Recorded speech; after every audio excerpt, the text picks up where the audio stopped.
नमस्कार, मैं ईशान चौधरी आप सभी फ्यूचर ऑफिसर्स का स्वागत करता हूं। 68वीं बीपीएससी परीक्षा को ध्यान में रखते हुए आज हम कुछ जीव विज्ञान के एमसीक्यू हल करेंगे। तो आइए हम शुरू करते हैं। प्रश्न नंबर 605 तक कल हम लोगों ने चर्चा कर ली थी। उसी श्रृंखला को आगे बढ़ाते हुए प्रश्न नंबर 606 आपके सामने है। प्रश्न पूछ रहा है कि जो वेजिटेटिव प्रोपोगेटेड प्लांट्स होते हैं वो इनमें से कौन सा कैरेक्टरिस्टिक नहीं दिखाते। जो कायिक प्रवर्तित पौधे निम्नलिखित में से किस विशेषता को प्रदर्शित नहीं करते हैं। आइए देख लेते हैं। तो वेजिटेटिव प्रोपोगेशन क्या होता है? ऐसे पौधों को उत्पन्न करना या का निर्माण करना जो बीज से उत्पन्न नहीं हो रहे हैं, है ना। तो किससे उत्पन्न हो रहे हैं? किसी टहनी से हो रहे हैं, पत्ती से हो रहे हैं, ठीक है, जड़ से कोई नई कोपल फूट रही है। तो इस प्रकार का जो विशेषता है इसको बोला जाता है वेजिटेटिव प्रोपोगेशन या कायिक प्रवर्धिति, ठीक है। तो उनके बारे में पूछा जा रहा है। तो अब इनमें जो पेड़ ऐसे बन रहे हैं इनमें जड़ें नहीं होती, तो ये बात गलत है। जड़ें नहीं होंगी तो नए पेड़ का फ़ायदा क्या होगा। अब जैसे आम के पेड़ पे होता है ना कि आम की जो है जड़ में या टहनी में ये किसी और की टहनी बांध दी जाती है और कुछ दिनों बाद उसमें से नई पत्तियां फूट पड़ती है। तो एक तरह की ये जो ग्राफ्टिंग टेक्निक है ये वेजिटेटिव प्रोपोगेशन का हिस्सा है, ठीक है। तो जड़ें तो होती हैं उसमें। या फिर हम देख सकते हैं कि जैसे केले का पेड़ है उसमें जड़ें फूट जाती हैं, नया पेड़ उत्पन्न होता है, ठीक है। तो जड़ें तो उसमें भी है, फिर कलियां नहीं लगती। तो आम का उदाहरण अभी जो दिया उसमें कलियां भी होती हैं, ये भी गलत हो गया। आर जेनेटिकली सिमिलर, आनुवांशिक रूप से समान है, ये बात सही। वैसा क्यों होता है? देखिए, ये मान लीजिए एक पेड़ है, इसकी टहनी को यहाँ से काटा और ज़मीन में लगा दिया, उसमें नया पेड़ बन गया। तो जो नया पेड़ बनेगा इसमें सारे जो जीन्स हैं किसके आएंगे? इस पेड़ के। पर वहीं अगर एक फूल है, ठीक है, तो इस फूल में क्या होगा? जो परागण की प्रक्रिया है वो किसी दूसरे फूल से पराग आए होंगे, हो सकता है ना, इससे आए होंगे पराग, और ये फूल किसी और पेड़ पे है। तो क्या हो रहा है? जो जीन्स हैं वो आपस में मिल रहे हैं, यहाँ से जो है मेल गैमेट्स आ रहे हैं, इस पर फीमेल गैमेट्स हैं, है ना। पराग आ रहे हैं तो मेल गैमेट्स का हिस्सा हुए। तो क्या है? आपस में जीन्स मिल रहे हैं तो आनुवांशिक रूप से भिन्न हो जाएंगे ये। परंतु इसमें क्या है? दूसरा कोई पराग नहीं आ रहा, पराग की तो प्रक्रिया ही नहीं हो रही ना। तो क्या होगा? पेड़ से जो नया पौधा बनेगा वो आनुवांशिक रूप से उस पेड़ से समान होगा, ठीक है। यही पूछा है, ये इसका सही उत्तर होगा ऑप्शन सी। प्रश्न नंबर 606 हमने देखा। आगे बढ़ते हैं। कुछ नाम आपको यहाँ दिए हुए हैं ऑप्शनों में और पूछा जा रहा है कि बिल्ली का वैज्ञानिक नाम क्या है? कैट का, ठीक है, साइंटिफिक नेम पूछा हुआ है। और ये जो बायोनॉमिनल नॉमेनक्लेचर था ये किसने दिया था? कार्ल लिनस ने। जिन वैज्ञानिक ने दिया था उसका नाम था कार्ल लिनस, ठीक है, याद रखिएगा, ये भी प्रश्न पूछा जाता है। हम लोग हालांकि करा चुके हैं इस प्रश्न को। चलिए फिर बढ़ते हैं। तो क्या इसका नाम फेलिस कैटस है? क्या इसका नाम कैनिस ल्यूपस फेमिलियरिस है? क्या इसका नाम बॉस टॉरस है? क्या इसका नाम पैंथेरा लियो है? या none of the above, more than one? तो देखिए ऐसा है, बिल्ली का वैज्ञानिक नाम होता है फेलिस कैटस, ठीक है, इसको याद कर लीजिएगा। तो फिर ये कैनिस ल्यूपस फेमिलियरिस किसका है? कैनिस ल्यूपस फेमिलियरिस होता है कुत्ते का, ठीक है। कैनिस ल्यूपस फेमिलियरिस हो गया कुत्ते का। बॉस टॉरस किसका होगा? ये होगा गाय का, काऊ, ठीक है। ये काऊ का नाम हो गया बॉस टॉरस, याद रखिएगा। पैंथेरा लियो, पैंथेरा लियो होता है शेर का, लायन, ठीक है।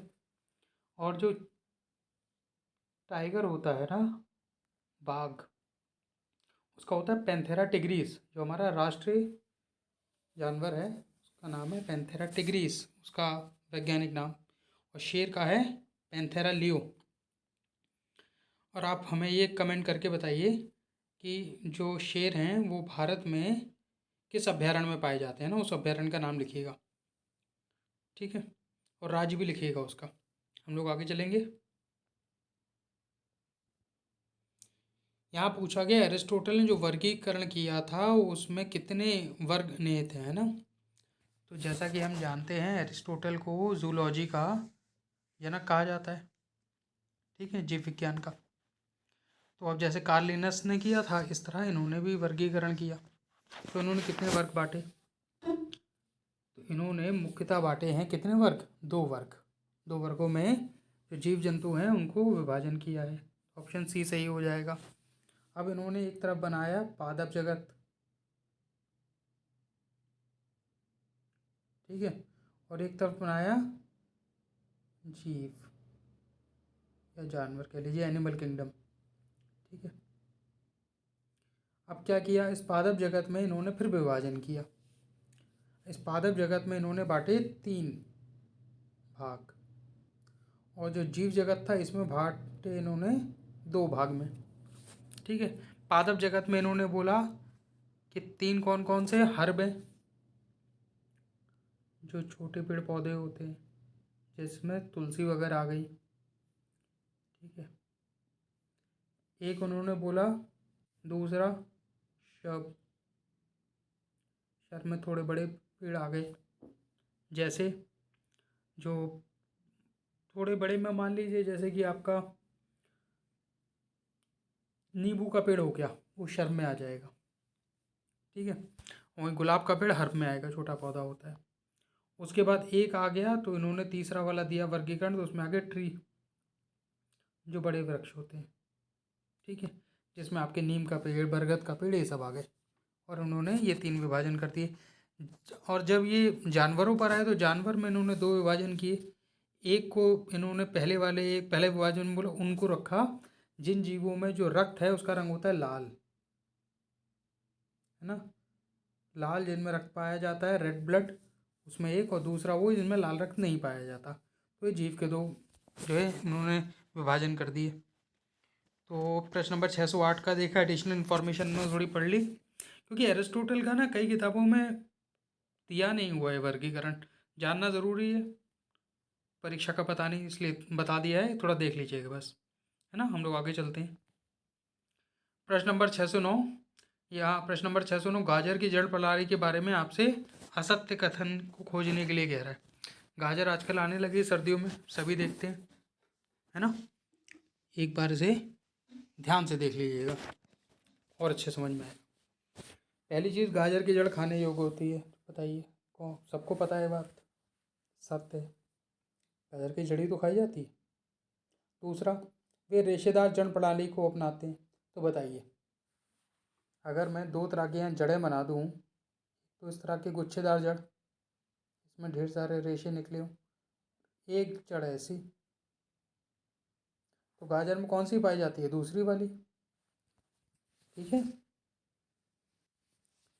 दूसरी वाली पाई जाती है। तो ये वाली जो होती है जिसमें फाइबर या रेशेदार है, इनको बोला जाता है रेशेदार जड़ें या फाइब्रस रूट। ठीक है, और जो ऐसी तिकोनी है इसको बोला जाता है टैप रूट, जो गाजर में मिलती है। ठीक है, तो ये बात तो गलत हो गई,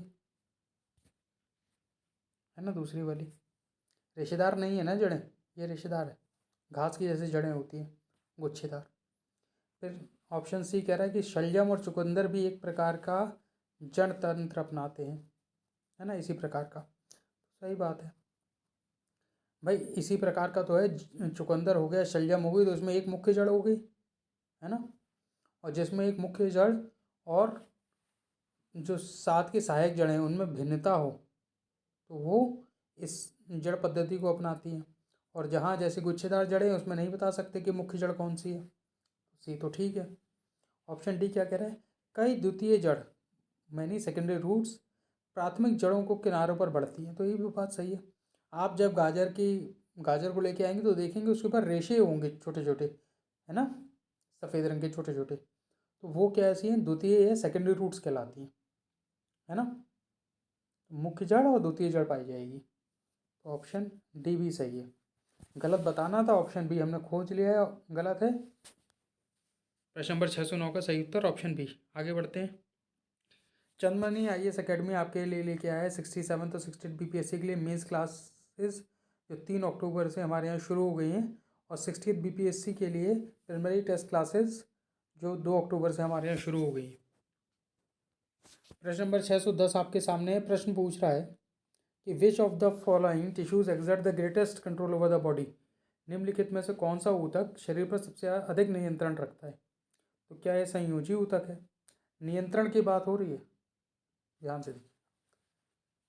मांसपेशी ऊतक या muscular tissue, option C neural tissue है तंत्रिका ऊतक, या ऑप्शन डी हृदय ऊतक, ऑप्शन ई उपरोक्त में से कोई नहीं, एक से अधिक। तो हमारे शरीर पर नियंत्रण और संचालन कौन करता है। जाहिर सी बात है मस्तिष्क करेगा, है ना। और मस्तिष्क में कौन सा ऊतक पाया जाता है, न्यूरल टिश्यू या तंत्रिका ऊतक। तो वही शरीर पर नियंत्रण भी करेगा, यही सही इसका उत्तर हो जाएगा। ठीक है।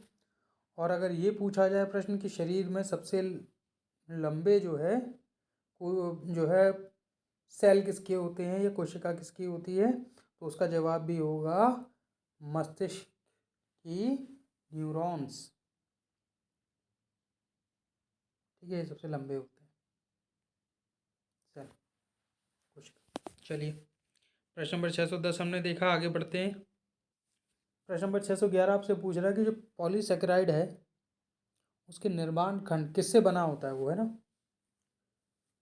बताइए छोटे छोटे निर्माण खंड कौन से हैं। क्या वो ग्लूकोज हैं, क्या वो डाइसेकेराइड हैं, क्या वो मोनोसेकेराइड हैं, क्या वो ट्राइसेकेराइड हैं, उपरोक्त में से कोई नहीं, एक से अधिक।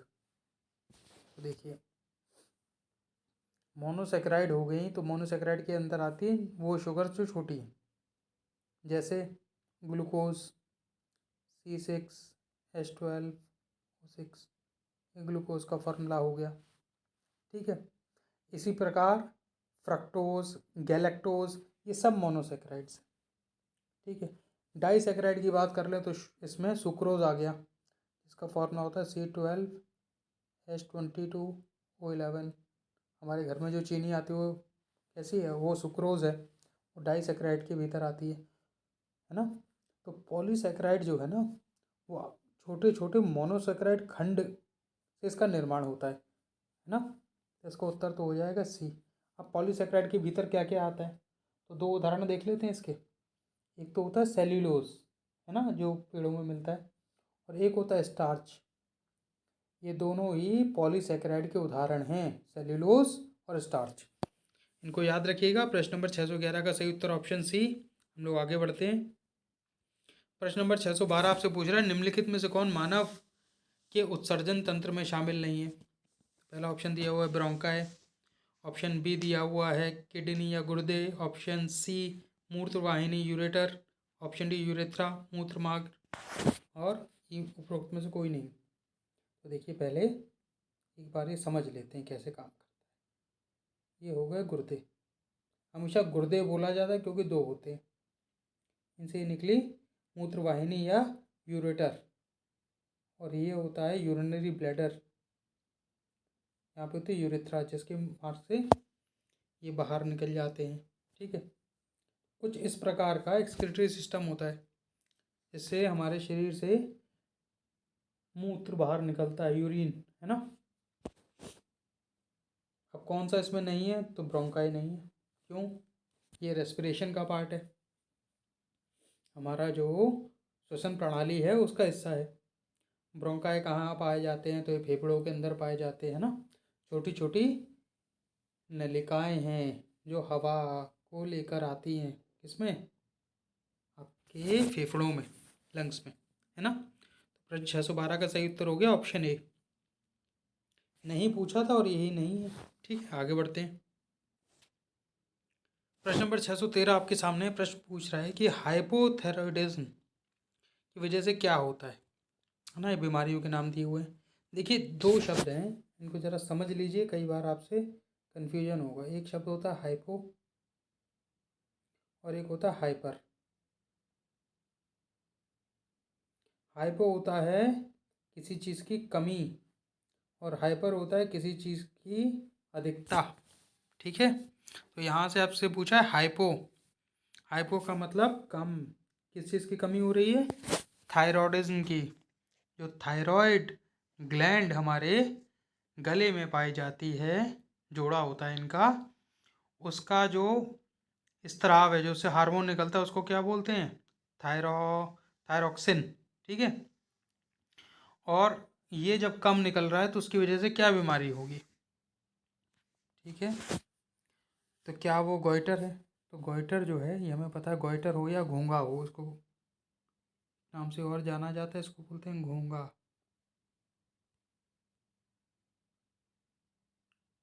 ठीक है। अब घोंघे में क्या होता है कि गला सूज जाता है पूरी तरह, है ना, बड़ा सा हो जाता है। ये किसकी वजह से होता है? ये आयोडीन ना मिलने की वजह से होता है। ठीक है। तो आयोडीन जब शरीर में प्रचुर मात्रा में नहीं मिलेगा तो क्या होगा? घोंघा हो जाएगा। थायराइड की जो है, थायराइड ग्लैंड्स हैं, जो थायराइड ग्रंथियाँ, वो पूरी तरह अपना काम नहीं कर पाएंगी और उनसे सेक्रेशन कम होगा तो घोंघा हो जाएगा। आयोडीन जो है वो लिया जाता है नमक के रूप में। आयोडाइज नमक आता है ना घर पे, नमक की थैली होती है, उस पर लिखा होता है आयोडाइज नमक। उससे हमें जितना आयोडीन चाहिए उतना मिल जाएगा, चम्मच भर खाने की ज़रूरत नहीं है। ठीक है। बहुत कम मात्रा में चाहिए होता है, पर चाहिए होता है। तो ये तो हो गया सही उत्तर। अब बाकी ये जो बीमारियां लिखी हैं इनको देख लेते हैं क्या कह रही हैं। ऑप्शन बी कह रहा है एडिसन डिसीज़। ठीक है। तो एडिसन डिसीज़ होती है, आपकी जो एड्रिनल ग्लैंड है ना, एड्रिनल ग्रंथियाँ हैं, कहाँ? जो गुर्दों के ऊपर पाई जाती हैं, उनका जब स्त्राव कम हो जाता है तो ऐसी स्थिति को कहा जाता है एडिसन डिसीज़। ठीक है। एड्रिनलिन से मिलती जुलती है एडिसन, मिला जुला के याद रख लीजिएगा। ठीक है। ऑप्शन सी कह रहा है ग्रेव डिसीज़। तो ग्रेव डिसीज़ क्या होती है? देखिए, हाइपो में हमने देख लिया कि कमी हो रही है तो घोंघा हो रहा है थायराइड का, और हाइपर अगर यही थायराइड ज़रूरत से ज़्यादा बनने लगे तो भी तो कुछ होगा। अति और कमी दोनों बड़ी गलत हैं, बीच का रास्ता चाहिए। तो जब ज़्यादा निकलने लगे तो उसको हाइपरथायरॉयडिज्म कहेंगे, और ऐसी स्थिति में जो बीमारी होगी उसको कहा जाएगा ग्रेव डिसीज़। ठीक है। हिंदी में भी ग्रेव डिसीज़ ही कहेंगे, कब्र रोग नहीं कहेंगे, है ना, गलती मत करिएगा। ग्रेव डिसीज़ कब होता है? हाइपरथायरॉयडिज्म में। ठीक है। आगे चलते हैं। ऑप्शन डी क्या कह रहा है? Parkinson disease. पार्किंसन डिसीज़ क्या है? पार्किंसन डिसीज़ जो है ना, ये आमतौर पर जो वृद्ध लोग होते हैं उनमें हो जाती है। इसमें क्या होता है, जो शरीर के जो है ना वो मस्तिष्क का जो तंत्र है वो कम जो है उतना अच्छा काम नहीं करता, तो मस्तिष्क क्या है, शरीर के अंगों पर धीमे धीमे अपना पूरी तरह नियंत्रण, पूरी तरह तो नहीं पर धीमे धीमे नियंत्रण खोने लगता है। तो उसकी वजह से क्या है, शरीर में कपकपी आने लगती है। जिनको ये बीमारी होती है पार्किंसन की, वो किसी चीज़ को ढंग से पकड़ नहीं पाएंगे, हाथ कांपेगा, उनका हाथ हिलेगा, है ना, तो पार्किंसन डिसीज़ होती है। ठीक है। चलिए, प्रश्न नंबर 613 हमने विस्तृत रूप से चर्चा कर ली, विस्तार पूर्वक आगे बढ़ते हैं। चंदमनी IAS अकेडमी BPSC 67 तो 68 के लिए लेके आया है मेंस टेस्ट सीरीज़, जिसमें GS के टेस्ट जो है 2 अक्टूबर से हमारे यहाँ शुरू हो गए हैं, और ऑप्शनल टेस्ट सीरीज़ हमारे 1 अक्टूबर से शुरू हो गई है for history, geography, PSIR, philosophy, LSW, home science और सोशलॉजी के लिए, जहाँ 20 टेस्ट व डिस्कशन कराए जाएंगे। आप लोग अधिक जानकारी के लिए 8002255086 पर कॉल करके अधिक जानकारी प्राप्त कर सकते हैं। प्रश्न नंबर 614 आपसे पूछ रहा है कि वृद्ध अवस्था जो है उससे संबंधित अध्ययन जो किया जाता है जिस विज्ञान की शाखा में उसको किस नाम से जानते हैं ना? Branch of study dealing with old age and ageing, उसको क्या कहा जाता है? क्या उसको एंटोमोलॉजी कहा जाता है? क्या उसको ऑन्कोलॉजी कहा जाता है? क्या उसे जर्नोटोलॉजी कहा जाता है? क्या उसे ऑर्थोनोलॉजी कहा जाता है, या उपरोक्त में से कोई नहीं, एक से अधिक? तो देखिए, एंटोमोलॉजी कहा जाता है कीड़ों की जो विज्ञान होता है, ठीक है, जिस जो है विज्ञान की शाखा में जिसमें कीड़ों का अध्ययन, स्टडी ऑफ इंसेक्ट किया जाता है, उसको कहा जाता है एंटोमोलॉजी। ऑन्कोलॉजी कहा जाता है जिस विज्ञान की शाखा में कैंसर के बारे में कैसे पढ़ाई की जाती है, कि उसका जो है ट्रीटमेंट कैसे करना है, उससे बचना कैसे है, ये सब चीज़ें जो कैंसर से रिलेटेड है वो ऑन्कोलॉजी में आती है। ठीक है, कर्क रोग।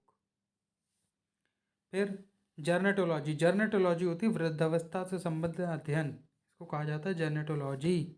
ठीक है, ऑर्थोनोलॉजी, ऑर्थोनोलॉजी पक्षियों का विज्ञान है, उसको कहा जाता है ऑर्थोनोलॉजी, इसमें पक्षियों के बारे में पढ़ा जाता है। ठीक है, प्रश्न नंबर 614 हमने देखा, इसका सही उत्तर हो गया ऑप्शन सी। आगे बढ़ते हैं। ये पूछ रहा है हाइड्रोपोनिक्स क्या है, सीधा सीधा आपको उसमें से पहचानना है। ऑप्शन क्या है, सब्जियों का अध्ययन है हाइड्रोपोनिक्स। क्या ये मिट्टी संवर्धन के बिना संयंत्र है, उसको कहते हैं, है ना, plant without soil enrichment. Option T, क्या है ग्राफ्टिंग जो है, पेड़ की एक शाखा को दूसरे में काट के लगा दिया जाता है, उसको कहते हैं। क्या है सॉइल कंजर्वेशन या मृदा संरक्षण को कहते हैं, या उपरोक्त में से कोई नहीं, एक से अधिक। तो पहले समझ लेते हैं हाइड्रोपोनिक्स क्या है। देखिए, आमतौर पर पेड़ कैसे होता है, मिट्टी में रोप दिया जाता है, थोड़ा पानी दिया जाता है, सूर्य की रोशनी मिलती है और सही तापमान में पेड़ अंकुरित होकर फलने फूलने लगता है। अब हाइड्रोपोनिक्स में क्या करते हैं, मिट्टी की ज़रूरत ही नहीं है। ठीक है, ऐसे नालियाँ बना देते हैं, मिट्टी नहीं होती, प्लास्टिक की नालियाँ हैं, और इसमें यहाँ पेड़ लटका दिए गए रस्सी के माध्यम से, इससे बह रहा है पानी। ठीक है, और इस पानी में जो भी ज़रूरी केमिकल हैं, जैसे नाइट्रोजन है, फास्फोरस है, पोटेशियम है, जो अमूमन पेड़ को ज़रूरत होती है, वो इस पानी में डाल दिया तो वो बहा करता है। पानी से पेड़ जो है ये जितने भी सामग्री है, जितने भी न्यूट्रिएंट्स हैं, उनको सोख लेते हैं और पानी को भी सोख लेते हैं। मिट्टी की ज़रूरत ही नहीं है। मिट्टी की ज़रूरत दो चीज़ों के लिए होती है, एक तो सहारा देने के लिए, पेड़ को जमा के रखने के लिए, फॉर मैकेनिकल सपोर्ट। दूसरा, मिट्टी से मिनरल और पानी मिलता है, तो सहारा रस्सियों की मदद से दे दिया, और मिनरल और पानी जो वो बह ही रहा है, तो ज़रूरत ख़त्म कर दी। ठीक है, ये होता है हाइड्रोपोनिक्स। ठीक है, प्रश्न नंबर 615 हमने देखा। आगे बढ़ते हैं। प्रश्न नंबर 616 आपके सामने है। ये पूछ रहा है कि flow of energy in an ecosystem is always, एक परितंत्र में ऊर्जा का प्रवाह सदैव होता है। ऑप्शन ए मल्टी डायरेक्शनल, बहुदिशात्मक। बी यूनिडायरेक्शनल, एक दिशा में। ऑप्शन सी कह रहा है बाई डायरेक्शनल, द्वादिश। Option D circular. तो पहला मल्टी डायरेक्शनल कह रहा है कि जो एनर्जी है, मान लीजिए ये सिस्टम है, इको सिस्टम हमारा, एक दो तीन लेवल मान लेते हैं। तो कहते हैं कि ये नीचे क्या है, सबसे पहले पेड़ है जो खाना बना रहे हैं, फिर इस पर शाकाहारी है और इसके ऊपर मांसाहारी जीव है। इसी प्रकार का इको सिस्टम होता है। तो पहला वाला कह रहा है कि जो एनर्जी है, जो ऊर्जा का प्रवाह है, वो मल्टी डायरेक्शनल का मतलब हो गया कि ये मान लीजिए इस तरह है, तो यहाँ से यहाँ भी जाएगा, इधर भी जाएगा, नीचे भी जाएगा, इसे भी जाएगा, ये मल्टी डायरेक्शनल हो गया। यूनि डायरेक्शन मतलब एक तरफ। बाई डायरेक्शनल ऐसे और ऐसे, इन दोनों दिशाओं में। ठीक है, सर्कुलर हो गया ऐसे कि यहाँ से यहाँ पहुँचा, फिर ये घूम गया। ठीक है, तो क्या होता है कि जो एनर्जी है वो हमेशा, ऊर्जा जो है वो यूनिडायरेक्शनल है, हमेशा नीचे से ऊपर की तरफ बढ़ती, ऊपर से नीचे नहीं आती। भाई, पेड़ को शाकाहारी जीव ने खा लिया, तो पेड़ की जो ऊर्जा थी उसका कुछ भाग किस में चला गया, शाकाहारी जीव में। फिर जो शाकाहारी है उनसे चला गया मांसाहारी में, कार्निवोर्स में कुछ भाग। कार्निवोर ने तो शाकाहारी जीव, जो शाकाहारी जीव था वो तो मर गया ना, उसको कुछ नहीं देगा। इस तरह पेड़ को खा लिया, पेड़ खत्म। घास को खा लिया अगर जीव ने, तो घास को क्या मिला, कुछ नहीं। इसीलिए एक तरफ जाती है एनर्जी, और कितनी परसेंट जाती है, 10%। मान लीजिए अगर घास ने 1000 उत्पन्न की ऊर्जा, तो शाकाहारी को कितनी मिलेगी, 100। और इसको शाकाहारी जीव को मांसाहारी जीव ने खा लिया, तो उसका 10वां हिस्सा 1/10 मिलेगा, तो 10 ही पहुँचेगी, है ना। तो 10% वाला इसमें रूल होता है। प्रश्न नंबर 616 का सही उत्तर हो गया यूनिडायरेक्शनल बी। ठीक है, आगे बढ़ते हैं। अभी बात कर रहा है कि जो कलर ब्लाइंडनेस है वो किसकी वजह से होता है। वर्णांधता जो होती है, इसमें क्या होता है, जिस व्यक्ति को होती है ये, उससे क्या होता है, उसको रंग में भेद नहीं कर पाता वो लाल और हरे में, कि कौन सा लाल है कौन सा हरा है। तो ऐसे व्यक्ति को कभी रेलवे में नौकरी नहीं मिलती है ना, सिग्नल में गड़बड़ी कर देगा वो, दुर्घटना हो सकती है। खैर, बढ़ते। तो किसकी वजह से होती है, तो देखिए, जो 23वां क्रोमोसोम होता है, गुणसूत्र होता है 23वां, उसमें क्या होता है, दो तरह के क्रोमोसोम पाए जाते हैं, एक्स और वाई। ठीक है, अगर एक्स वाई है तो पुरुष होगा, एक्स एक्स है तो मादा होगी। ठीक है, लड़की होगी लड़के के हैं एक्स वाई। अब होता क्या है, जो वर्णदांत है ना, जो कलर ब्लाइंडनेस है, वो एक्स क्रोमोसोम की वजह से होती है। और ये एक्स क्रोमोसोम लड़कियों, जो लड़कियां होती हैं, जो उनके द्वारा आगे लेकर जाया जाता है। परंतु जो कलर ब्लाइंडनेस होने की दर है, वो सबसे ज़्यादा पुरुषों में है। क्यों, छोटा समझ लेते हैं कि मान लीजिए आगे ये माता पिता हैं। ठीक है, अब इनके जो आगे बच्चे होंगे उसमें क्या हो सकता है, अगर ये वाई और इधर से माता से एक्स आ गया, ये वो जो अंधता का है, और ये पिता से आया। दूसरा, मान लीजिए लड़की आई। ठीक है, और एक क्या हो सकता है,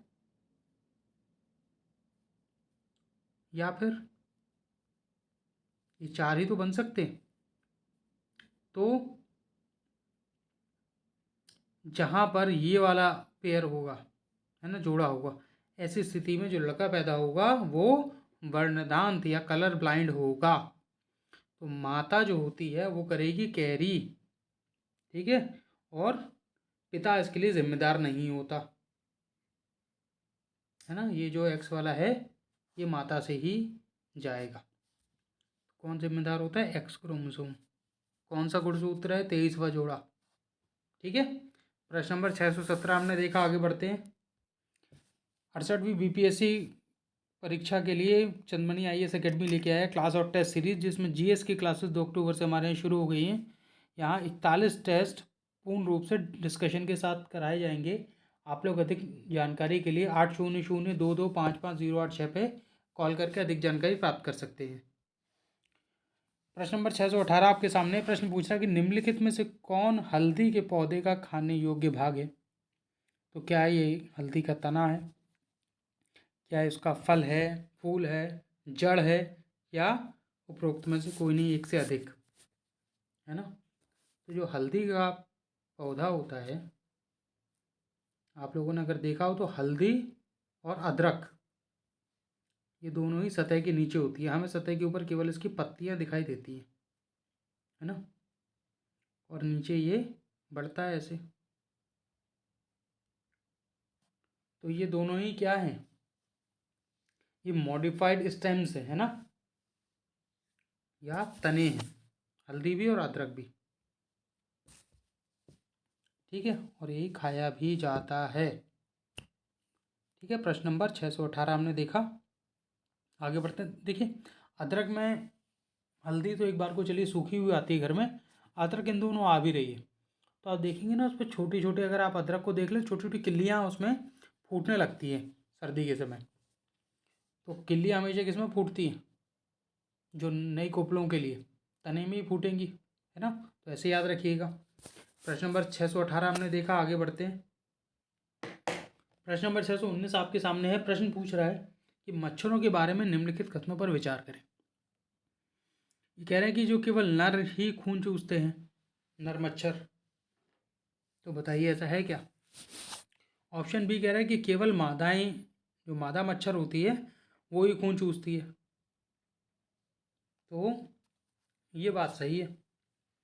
जो पुरुष मच्छर होते हैं या जो नर मच्छर हैं, वो क्या करते हैं, जो मेल हैं, वो पीते हैं फलों का रस या फिर फूल का रस।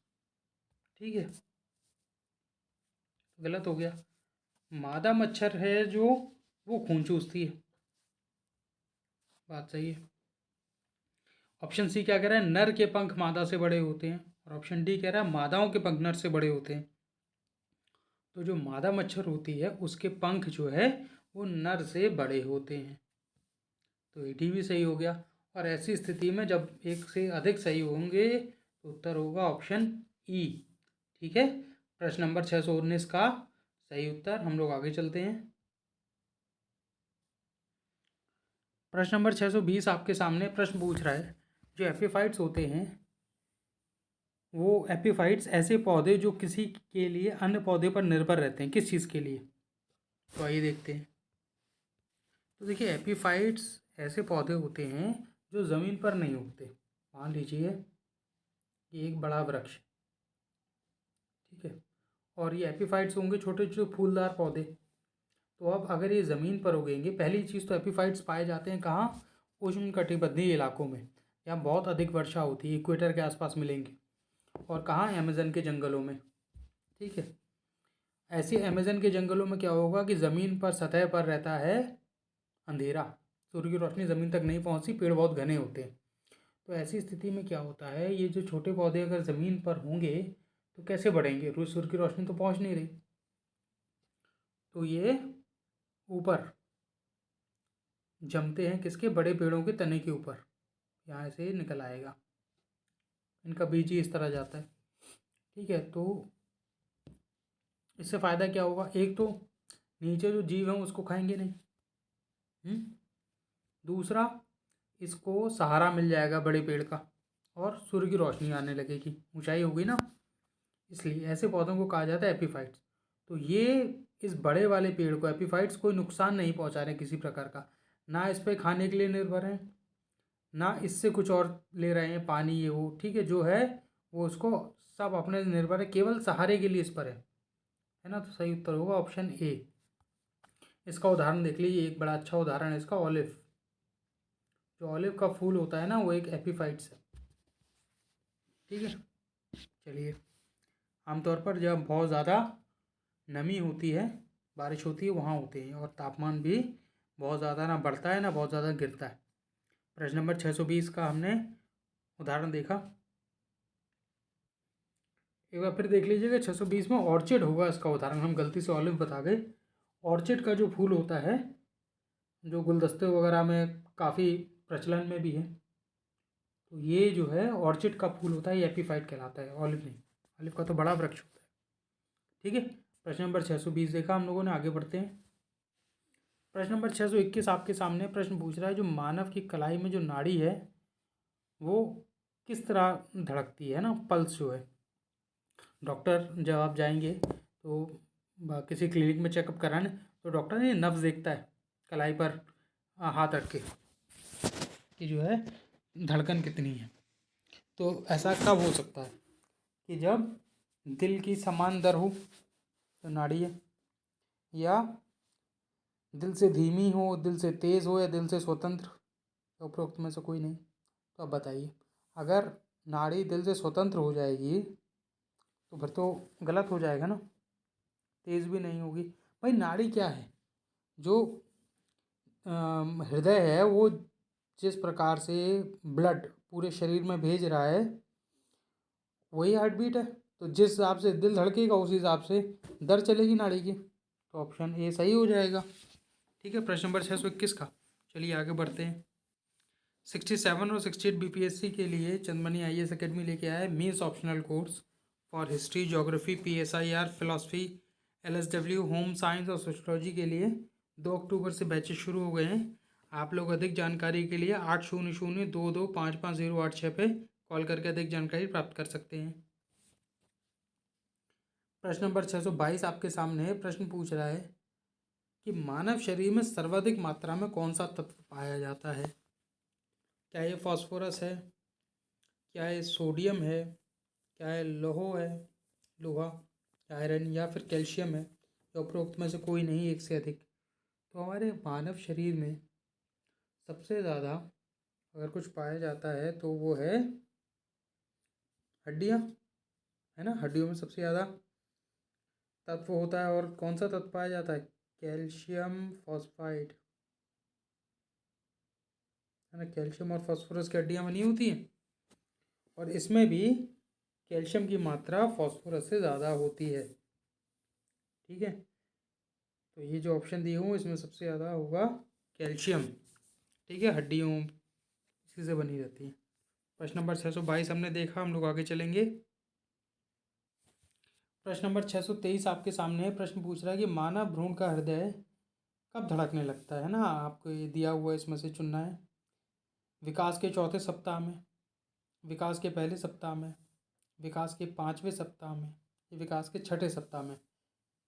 गर्भ का समय मानवों में होता है 9 महीना। ठीक है, उसी के लिए पूछ रहा है। तो जो भ्रूण होता है मानवों में, वो चौथे महीने में, गर्भ के चौथे सप्ताह में जो है वो धड़कने लगता है। ठीक है, प्रश्न नंबर 623 का हमने देख लिया। चौथा सप्ताह मतलब आप मान के चलिए लगभग 1 महीना।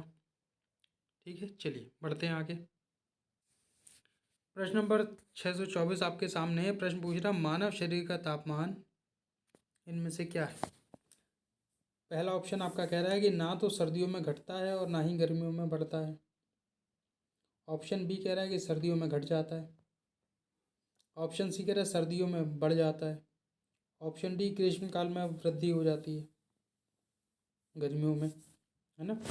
और ऑप्शन ई उपरोक्त में से कोई नहीं, एक से अधिक। तो देखिए, मानव जो है उनको बोला जाता है वार्म ब्लड एनिमल। मानव ही नहीं, सारे स्तनधारी या ऐसे जीव जिनका खून गर्म होता है। और ठंडे खून वाले कोल्ड ब्लडेड कौन बोले जाते हैं, सरीसृप और उभयचर। ठीक है, अब गर्म खून वाले क्यों बोले जाते हैं, क्यों, हम अपने शरीर का जो तापमान है वो नियंत्रित कर लेते हैं। बाहर मौसम कितना भी हो उतना ही रहेगा। और कितना होता है, लगभग 37 डिग्री के आसपास, है ना, या लगभग 98 डिग्री फ़ारेनहाइट। 97 कुछ होता है, 98 मोटा मोटा ले सकते हैं। ठीक है, तो नियंत्रित कर लेते हैं। तो क्यों, गर्मियाँ होंगी तो पसीना आ जाएगा, बढ़ने नहीं देगा तापमान। और सर्दियाँ होंगी तो ऊर्जा ज़्यादा उत्पन्न होगी, तब भी नहीं बढ़ेगा। तो ऑप्शन ए सही हो गया प्रश्न नंबर 624 का। आगे बढ़ा जाए। प्रश्न नंबर 625 आपके सामने ये पूछ रहा है, सर्जरी में आर्थोप्लास्टी किसको कहा जाता है। क्या ये हिप संयुक्त प्रतिस्पर्धन है, जो कूल्हे की हड्डी है उसका प्रतिस्पर्धन है, या option be open heart surgery है ना। ऑप्शन सी लीवर प्रत्यार्पण, या कह सकते हैं आपका यकृत जो जिगर होता है उसका प्रत्यार्पण। ऑप्शन डी ब्लड ट्रांसफ्यूजन, रक्त आदान, जो उपरोक्त में से कोई नहीं, एक से अधिक। तो आर्थोप्लास्टी का मतलब होता है कूल्हे की जो हड्डी है उसका प्रतिस्पर्धन, हिप संयुक्त रिप्लेसमेंट। ठीक है, हिप जॉइंट रिप्लेसमेंट। कूल्हे की हड्डी टूट जाती है तब ऐसा होता है, इसको कहा जाता है आर्थोप्लास्टी। ओपन हार्ट सर्जरी को क्या कहा जाता है, ओपन हार्ट सर्जरी को कहा जाता है आर्टरी, ये साफ खून ले जाती है, ऑक्सीनेटेड जो जो रक्त होता है, आर्टरी बाईपास, है ना। ओपन हार्ट में क्या करते हैं कि चीरा लगा के पूरा हार्ट खोल लेते हैं, मतलब छाती खोल के तब होती है सर्जरी। और एक होती है दूरबीन से, है ना, वो अलग है। लीवर प्रत्यार्पण तो हो ही गया, रक्त आदान हो गया। तो सही उत्तर इसका ऑप्शन ए हो जाएगा प्रश्न नंबर 625 का। चलिए आगे बढ़ते हैं।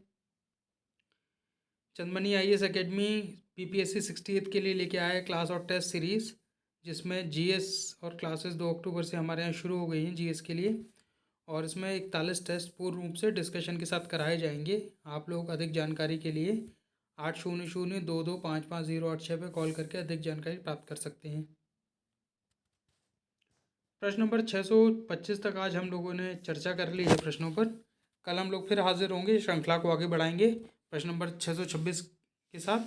तब तक संघर्ष जारी रखिए, हम लोग मिलते हैं। धन्यवाद।